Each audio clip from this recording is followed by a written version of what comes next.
Welcome to Personal Finance Reimagined. Every month, we bring you a new way to think about personal finance and decision making tailored to life's most important moments. Through our unique belief and behavior based approach, we help you uncover the power of consistent, confident decision making for a lifetime of wealth and well being. I'm Jeff Hewlett, founder of Personal Finance Reimagined, and your guide for today's discussion. My passion lies in helping individuals and organizations make smarter, more empowering financial decisions. It's an honor to share strategies and insights that can make a real difference in your life. May is dedicated to innovation. We will uncover many of the strategies, habits, and behaviors of the successful innovator and entrepreneur.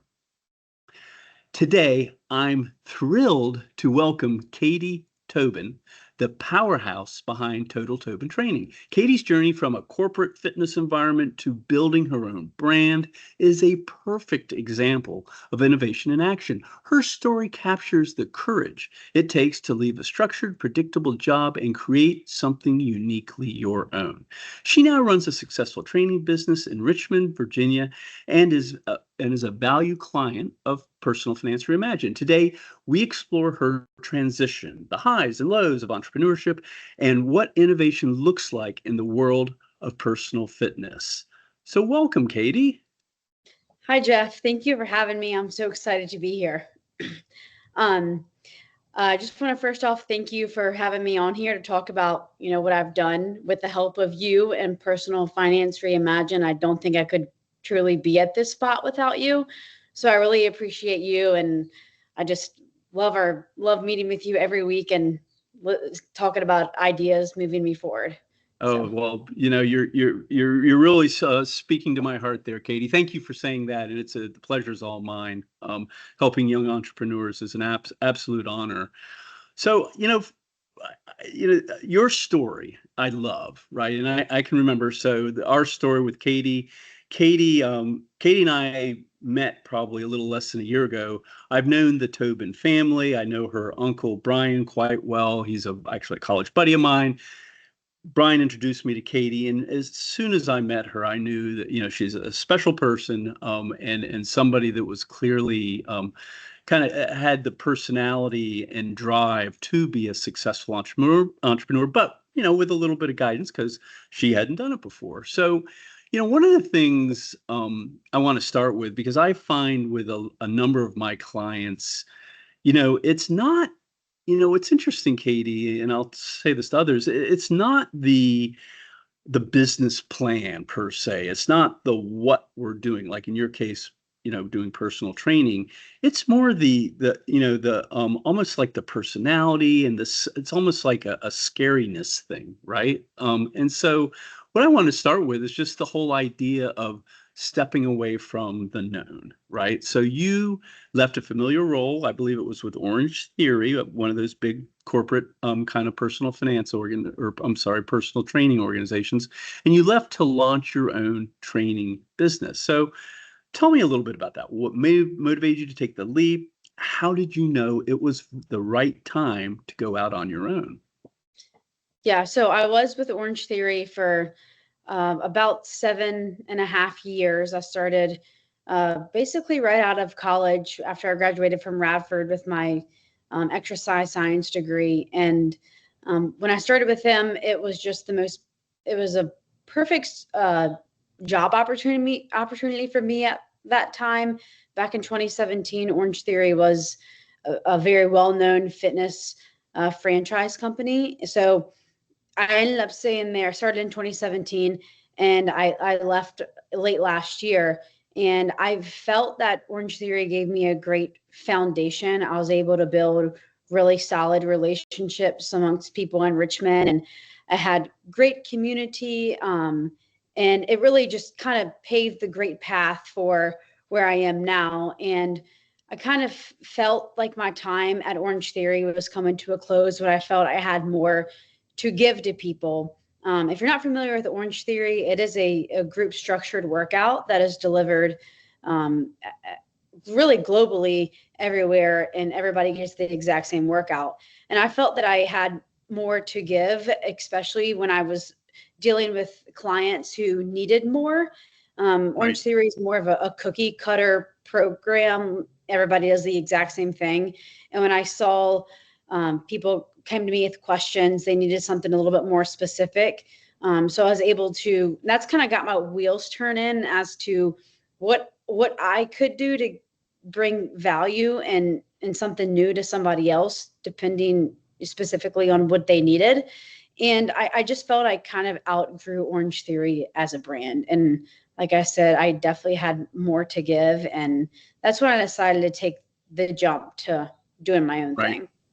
Well, that's interesting. Now, thinking back on it, and I think it's always hard to think back on it, like looking backward versus looking forward, right? Like it's hard to almost put yourself into the looking forward place when you're looking back because now you've done it and now it worked, Mm-hmm. and so, but I still want you to put yourself in that position you were in a year or 2 years ago. Like was the biggest thing, because when I think of entrepreneurship, for example, I think of the world is made of big corporate organization. Corporations are great. They do very specific things, and their job is to deliver certain products to the market, right? And they kind of get swim lanes and almost like the way you were talking about it. Orange Theory, probably like a lot of big companies, has a very specific product, and they make hay by doing the same product over and over and over again at mass, at scale, so they can drive down their costs and clients are like, yay, this is, I like this kind of thing. But what I'm hearing you say is actually maybe for some clients it made sense, but there was a gap there, and that was the gap. But I guess the one thing that I'm wondering about, Katie, is a lot of people at Orange Theory probably stay with Orange Theory versus you made the leap. Do you have a sense of kind of like what made you a little bit different? Like the Orange Theories or any big corporation, they are what they are, and you have to kind of make the decision to make the change or not. But was there something specific for you in particular that really drove it? And you mentioned like you saw that the workouts and the training were so structured, and perhaps your clients needed something different. Did you feel constrained in your ability to kind of adapt to the specific client needs? Yeah, I did. There's only so much you can do with a program that's pre-programmed for, a mass quantity of people. And of course, the coach is there to make sure that everybody is doing exercise safely. But there's really no tailoring the program to fit person A that has this restriction and person B who has this goal. So it's not very adaptable to, say, specific clients.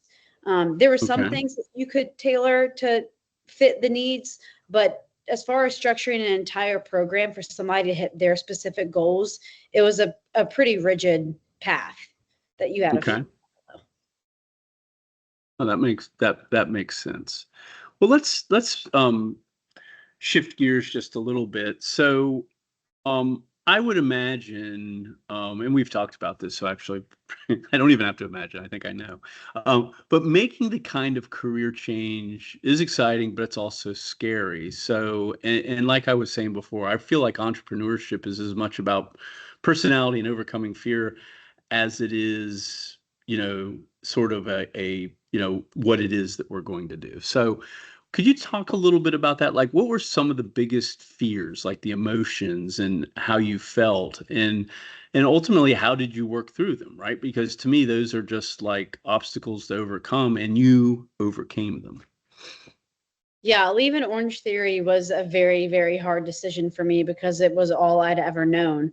So kind of leaving that in the rearview mirror and looking out of the windshield with like things being a little blurry was very, very scary for me. And I am somebody who has a hard time making the decision as to what color shirt I want to wear in the morning. So making the decision to completely shift gears and go away from, you know, getting a paycheck every 2 weeks and having an idea of what my paycheck is going to be, and just all these very structured things that I liked and I was used to were about to change. and everything fell on my plate. So while it was very scary to make the jump forward, it made me even more motivated and hungry to make this successful and keep it afloat, because it all was on me. And if you know me, I don't like failure at all. Right. I don't like the thought of failing. And so failing really wasn't ever an option for me Right. as I launched out on my own. And I'm just very grateful for the community that I have, you Right. being a big part of that. Mm-hmm. And people in Richmond that trust me, and they're vulnerable with me, and they put their longevity and their strength and their, they trust me with what I'm going to deliver to them. And when I went out on my own, I remember launching my first Instagram post, and I got like close to 400 likes on it. And I just felt so showered with, like love, and people were just so encouraging towards me. And I was able to basically fill my schedule in about 8 days. Right. So I just Right. think that speaks volumes on how people saw me at my time Right. at Orange Theory, because I did develop many, many relationships that I still hold very close to my, to my heart and to my just everyday life.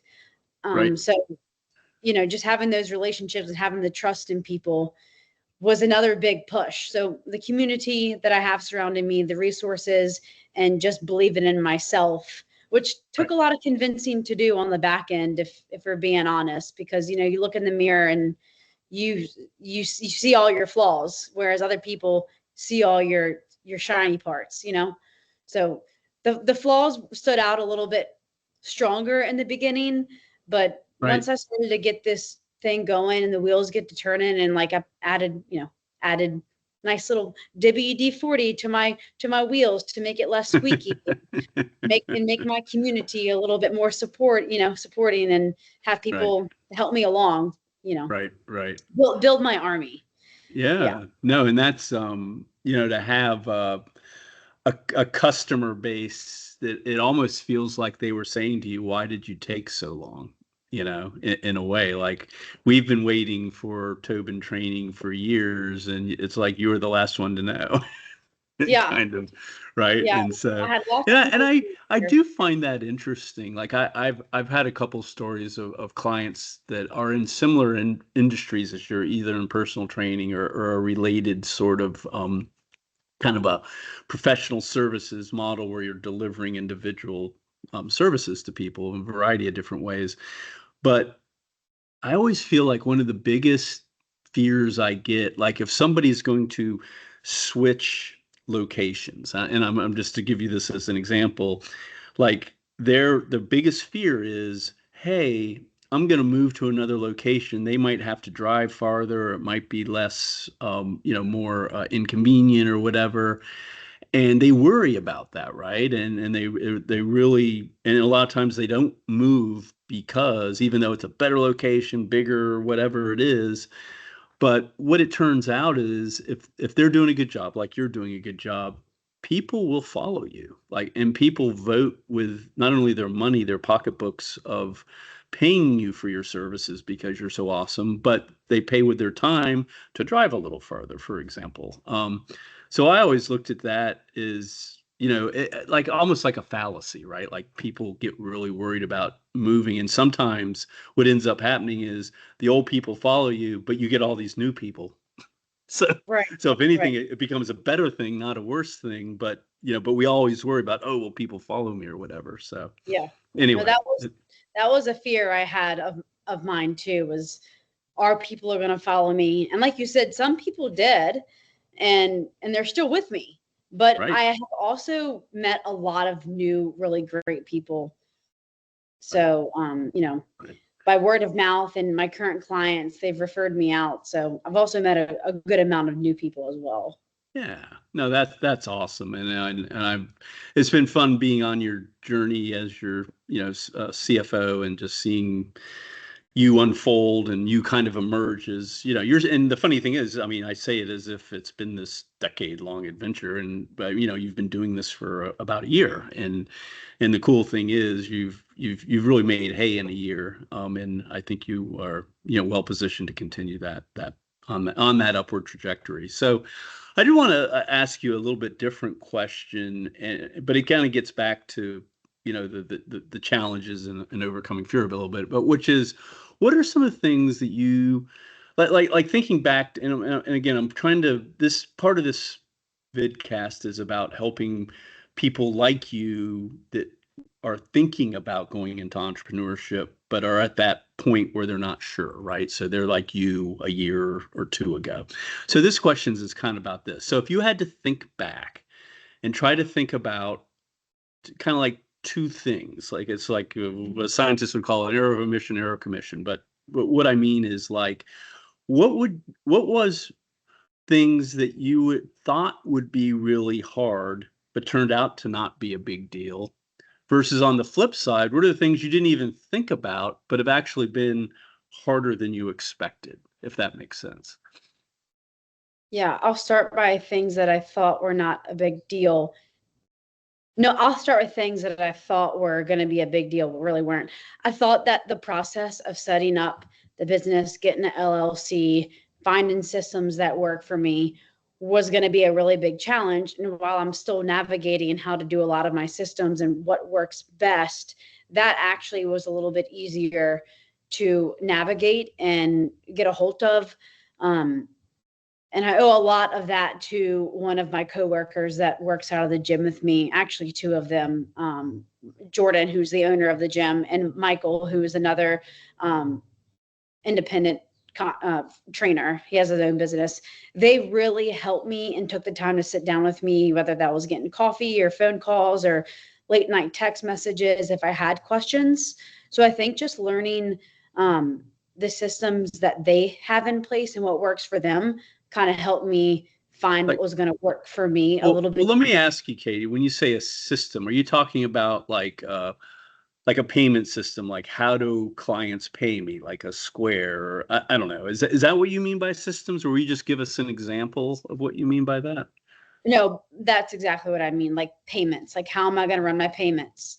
Scheduling, okay. How do I schedule my clients? How do I consistency with implementing late cancel policies. And I just learned a lot from them that I had to step up to the plate and get a little bit more stern as far as setting boundaries and right. with clients and sticking to my guns as far as like my pricing and things of that nature. But those two really helped me along establishing ways that I was things that I thought were going to be very scary, but ended up being not so scary in the end. Okay. Yeah. And then on the flip side, things that I thought were going to be easier that ended up being a challenge. The first thing that comes to mind is the emotional part of running your own business, because of course all my sessions are one-on-one in person, right. And I am only one person, and I want to give my all to every single hour and every single client. And sometimes that can be a pretty emotionally draining. So right. I think it's just like I said, finding boundaries with myself as far as training goes, and what is my max hour I can train a day. And, right. So just finding a doable schedule for myself that's going to fill right. their cup, but also keep my cup filled for the next client or the next day right. of session. So it's kind of like not burning yourself out, basically. Exactly. Right? Is that kind of like, and you're, you strike me as a pretty empathetic person, right? Like you take people's challenges, and the power of you is you bring them inside of yourself and then bring them back out, right? Mm-hmm. And yeah. To me, that's the wonder of the human spirit, right? But it's also, I could only imagine as an empath, right? It would just, yeah, it could be the kind of thing you get to the end of the day and you're just like, not, it's like you're not tired because you've been lifting 45-pound, slots or whatever, weights, which I'm sure that's part of it, but it's more the emotional and the brain part of it that just has to be a massive challenge. I don't know. Yeah. Is that I mean, right? Okay. yeah, I have a couple long days throughout the week where one of my days I see 7 clients back to back with a 30-minute break sprinkled in there sometimes. So Right. that's like 7 hours of new conversations and 7 hours of hearing what they have to talk about and what they want to do. So Right. it can be pretty emotionally draining, and but that's just kind of part of the gig. Like people Right. come to you to help with their strength and their goals, but they also come to you for you as a Well, person. that's what I always wondered about. I think about sometimes the challenge of scaling a personal training business like yours, right? Because part of it is you're really, really good at training in the Tobin training method. That it's a specific way that you deliver training. But there's also part of it is Katie Toibin and the empath side of it. And so it's like on the one side, you could scale a method, right? And you could train other people how to the Total Tobin training way, but it's hard to scale Katie empath, you know? Mhm. So it's like, are people coming for the method or are they coming because it's Katie? And it's probably some of both, but that probably becomes part of our challenge, right? If part of the goal is to scale a business, how do you do it so you don't become Orange Theory, right? Um, Right. or whatever. And it's not to take anything away from Orange Theory. They're doing something that they're big for a reason, right? But anyway, so I don't know. That's probably a whole other podcast. but Yeah. Yeah. that's an interesting challenge, right? Not just Right. the exhaustion that it creates for you, but also how do you actually scale something that people are coming to you because it's you, and it's hard for you to transfer a relationship, I'm guessing. Right. Right. Exactly. And people come to you because they want like your energy that you have and what you Right. can provide in a session, whether that's, the actual exercise, or maybe they just want you so they can talk to you about something and get your opinion on something because they value. Absolutely. Yeah, Yeah. and they've So, gotten to know you and they have a relationship with you, right? And right. yeah. Right. So I wonder sometimes like how much of it is the training versus how much of it is you know the conversation and the connection. And it's Right. probably just like this mix that's really hard to like break up into little pieces, right? Yeah. It's I wonder that a lot too. Yeah. So, but the good news is, whatever it is, it's working, right? I Right. always call it the good problem to have, but a problem to solve, right? Which is, I have so many clients that I have a waiting list and I am exhausted at the end of the day, right? So it's like, okay, well, yeah, that's called demand. Who doesn't want demand? That's awesome. So it's like, how do we package that up in a way that hopefully makes it so you're not burning yourself out, but also helps you to grow? Because I also look at it too, and people have a funny people have a weird way of thinking sometimes, I feel, about money and economics and stuff. But I look at money and pricing as just voting, right? I look at it as, if people are coming to you and paying you money, that just means they voted. And the votes are in, and the vote is Katie wins, right? So if Katie wins, that means there's an opportunity for more Katie, or there's an opportunity for more Total Tobin training. So then it becomes, okay, the market is voting, the votes are in, we know what they're asking for, it works. So how do we? Because to me, it's like, but right now you're, not that I wouldn't call it stuck in Richmond, but it's like you're helping whatever, like 30 clients a week, let's say, or however many there are. But there's probably thousands of people that would benefit. So it's like, how do we go from the smaller number to help even more people? And maybe that'll be something you and I will work on over the next Yeah. the next little bit. You help me with a lot of things, but if you can help me figure out a way to have more hours in the day and run off solar power, that would be awesome. That's exactly right. Well, we'll figure that out. I think I need to build a cloning machine is what I really need. Oh yeah, you can clone me and Logan. That would be Yeah. helpful. Okay. Well, let me ask you a little bit different different question now, and more now. Let's move towards the fitness business itself. So thinking about like redefining the training experience. So you've built something very personal, hands-on with Total Toibin Training. How does your approach differ from what you saw in the corporate gyms? And I know that you've talked a little bit about this, but what I'm really looking for is where do you think innovation shows up most in your work? Um, I think it shows up most just like we've talked about, being able to specifically tailor a program to a specific person's needs. But also, it's just there's just so much you can do in fitness, and the library just keeps getting bigger and bigger as far as exercise that you can do and how you can approach them and how often you execute them and how many reps you do. So think the innovation part comes from just finding new ways to continuously progress somebody forward.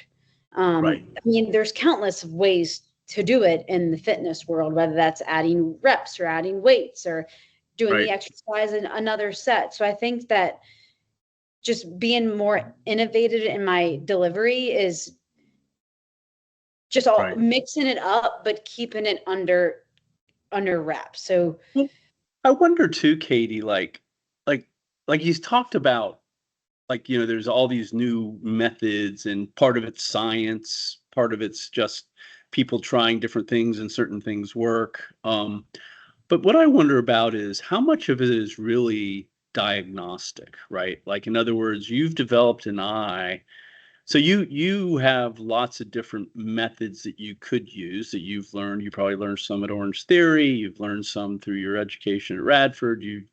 Just through teaching yourself or reading and experiencing, watching videos or whatever. So you have all these different methods that you could use, but at the end of the day, it's the client that's in front of you and what very specific things about them is there going on right now that kind of like imagine a shelf, right? And you're like, oh, I'm going to pull this program off the shelf because it's the one I know my client needs. So I'm almost imagining there's like a diagnostic part of this that comes through your discussion, your dialogue, with what the client reveals through your discussions and stuff like that. So I was just curious, do you think that's part of your magic as well? oh yeah, for sure. People come to me with all kind of goals. Right, Some goals are just to get stronger, some goals are to get quicker, to get faster, to be able to do a single leg movement. So there's just all kind of what I was saying was just everybody comes to me with something a little different, and right, there's all kind of different recipes you can deliver to whip up the same thing in different ways. So for example, I have somebody who came to me I have a postpartum mom who has had 3 kids, and she's working on getting her core strength back, her balance, just doing right, the functional movements. Where then I have the next hour, I see an ex college athlete who he right, used to play lacrosse at Hampton Sydney, and I get to do very complex things with him, and it really like it brings him a lot of joy because he all the time is like, "Oh, I used to do this in college practice," and so right, like he's a little bit more advanced than my postpartum mom of 3, who's also right, very strong. So right, it's just different recipes for different people, and being able to create a program that I know is going to best suit that person at that point in their life. Maybe she eventually will get to something a little bit more advanced where we're jumping laterally and doing sprints down the sidewalk. So I think it's very, and this is why I went into this by myself, is because I enjoy making specific programs for people based right. off their needs and their goals and what they can handle at this point in life. Well, let me ask you that and push back maybe just a little bit on that, or I'm just curious about, like, do you ever see somebody come in with a goal and you look at them and you talk to them, and it's almost like they I'm seeing something that they don't see, right? Like you have a goal of X, but from my experience, your goal really should be Y. Now, does that ever come up where you have more of a conversation about what's possible and what will be more helpful to them in the long term that actually sort of changes a path for them? Or are you more focused on your goals and helping them meet what they walk in the door with wanting? Yeah, it's kind of both, I'd say. Okay. Fitness is like building blocks. Like you have to have a solid foundation, and then we add the next layer, and then the next layer. And somebody's goal is doing a strict pull up. Well, I'm not going to just throw you up on the pull up bar and say go for it. Like there's building blocks that we have to take to get you to that point. And it Right. might take a year. You might do a pull up in the next year, next 6 to 8 months, but there's other things that we have to strengthen in order to get to that very complex, challenging move. Right. So sometimes Okay. I would take goals and I would take them to heart, but sometimes I have to push back on my clients, like you're pushing back on me and saying, okay, well, we need to start at A if we want to get to Z, kind of thing. Right. Like we have to build upon what we have now and build what we have now stronger in order to hit that big goal. Got it. Well, let me change gears a little bit. We've been talking about, working in your business so far. And as we've talked about before, there's two views of your business. There's working in your business and working on your business, right? And of course, the working in your business is what you have a lot of passion on. That's what drives revenue and your relationships with your clients. But I want to switch now a little bit to working on your business. So uh, running a business takes more than just passion and great service, which you have that in spades. But how have you approached managing the financial side of your business, and what kinds of support or guidance have you found most helpful along the way? And now, arguably, I'm part of your financial team, so this isn't meant to be a self-serving question. It may come across that way, but it's more of whether it's part of me, which is fine, or personal finance reimagined, but thinking more broadly, like how have you gotten the financial side of your business sort of to a point, maybe it's not where you want it to be, but it's probably closer, right, to where you want it to be. Um, yeah, his name's Jeff Hewlett. And I think about this as everybody knows what Chex Mix is, and it has all these different, you have the pretzel, you have the breadstick, and the little Right. Chex and stuff. I had a bowl of Chex Mix coming to you, and you helped me separate the pretzels from the breadstick and the breadstick from the pound Chex and the rice Chex. So like I really owe a lot back to you because I know how to do the training and I'm really good at that. But the business side of this is my biggest challenge. Right. I mean, Right. it's just, point blank, and it's just really challenging for me. And it's challenging to know how much revenue I take in every month, how I can keep that consistent. What kind of progressions do I need to do in the next month? Do I need to raise my prices? It's just, it's really, really a lot. And that's Right. something that I'm still getting used to. And I will Right. continue to get better Well, at.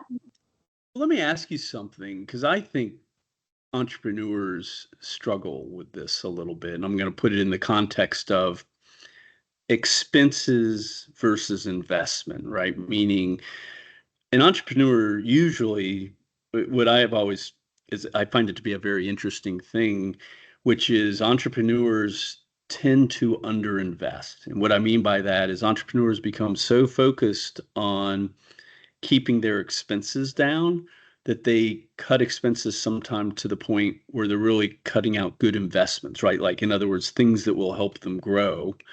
And so sometimes for me as a fractional CFO, part of it is not, think a CFO's job is to like control expenses. And a lot of times I find my job's the opposite, which is let's get some intelligence around what we're doing so we can figure out where to spend more, right? Kind of thing. And so I was wondering if you could talk a little bit about that and like your relationship with money and maybe has it changed since we've started working together, or was what I'm talking about a thing for you? Um, yeah, it has changed for me. It's I don't like to spend. I'm a big saver. I like to save money, but I'm realizing that you have to spend money to make money, and um, that's something that's been a big adjustment for me because I don't know. I live a pretty low. I'm not a very demanding kind of person. Like I don't need the best purse on the market. I don't need something fancy. So I'm anyways, I'm frugal. So needing to spend money to make my business run has been a challenge for me. And, having you in my ear telling me we need to do this in order to make, that wheel turn better and X, Y, and Z. And eventually I'm going to start to do bigger investments, in the Right. future. I hope, buy a house or something one day. And did Absolutely. I answer your question? Yeah. Hope you Yeah, no, answered. no, you're getting at it. And I Yeah, think yeah, and I know it's a hard question to answer, but what I heard you say is you mentioned the word frugal, or and people have different ways of saying that, but you are impressively have a low expense base, that to me gives you a kind of a massive capacity, right? Because people that have higher expense bases, that just means they don't have as much capacity. So you've created capacity for yourself, which is good. And part of what I look at my job is to kind of educate yourself on the business side of your business, the working on, not the working in part of your business. So you can be a better, make better decisions, be a better business person, and we collaborate, right? And you make all the decisions, but yeah, I'm in your ear to, give you some ideas now and then. right. I can So already tell a difference in my voice when I was talking about training and how I treat my clients.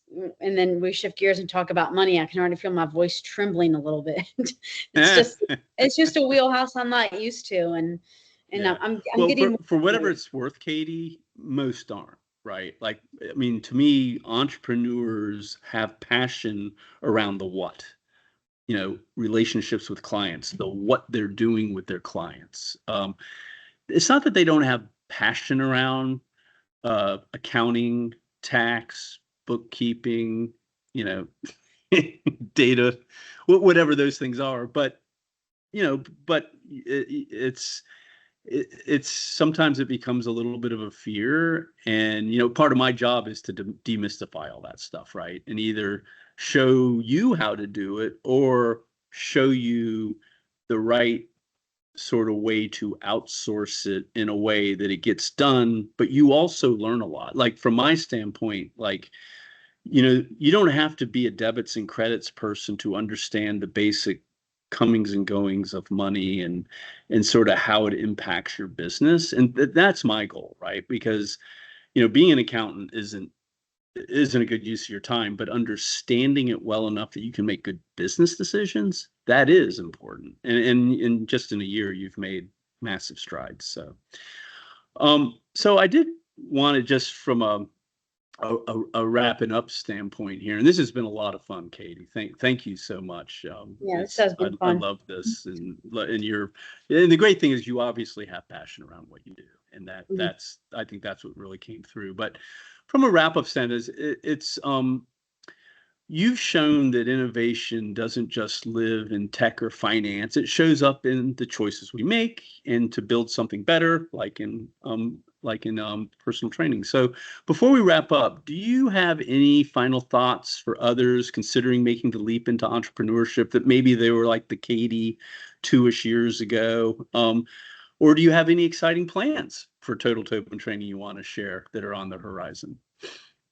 Yeah, I think if you are looking into doing something on your own and making a leap, I'd say that there's never the right time. There's never going to be the right time to get out there and do it. It's never going to be the perfect day. And one day I just did it because I knew I have more to give. I have a lot of knowledge to give people, and I felt constrained, like I felt kind of held back at my old position. And in addition to kind of going back to that, is the financial freedom that going out on my own has allowed me to have. There was only a certain amount of money I could make at my old job, and it was going to be that and that only. And there was no growth. So I wasn't ready to go. Like last August, I wasn't ready to have my last shift at Orange Theory and go out on my own, but I did it, and I'm here, and I've never looked back. I truly can say that with my whole chest, that I've never really looked back on making this decision, going out on my own. And I feel like this goes for not just starting your own business. It just goes for anything in life. Like, Jeff, you know that I have a dog and I love her so much. Her name's Logan. When I got her as a puppy, there wasn't a right time to get her. I was working 25 classes at Orange Theory, but you just have to do it. And everything is going to fall into place. It might be a challenge. You might hit road bumps. You might have to make a U-turn every once in a while, but there's never the right time. So if you're thinking about doing it, just make a jump and have in mind that if you have a mindset like me, failure's not an option. So you just have to jump out there and start kicking and fighting for it. Oh, I love that. And that I think that's a great way to wrap it up. So Katie, thank you again so much for being here today. I think for any new entrepreneur, I think that these are the kind of nuggets that you should be searching out, and seeing people that are entrepreneurs that are a little bit ahead of you. And Katie certainly is one, so somebody to watch and somebody to aspire to be like. So I just wanted to remind everybody as we wrap up here, every month we bring you a new way to think about personal finance and decision making tailored to life's most important moments. Through our unique belief and behavior-based approach, we help you unlock the power of consistent, confident decision-making for a lifetime of wealth and well-being. Thank you very much for joining, and we will see you next time. Thank you, Jeff. Thank you, Katie.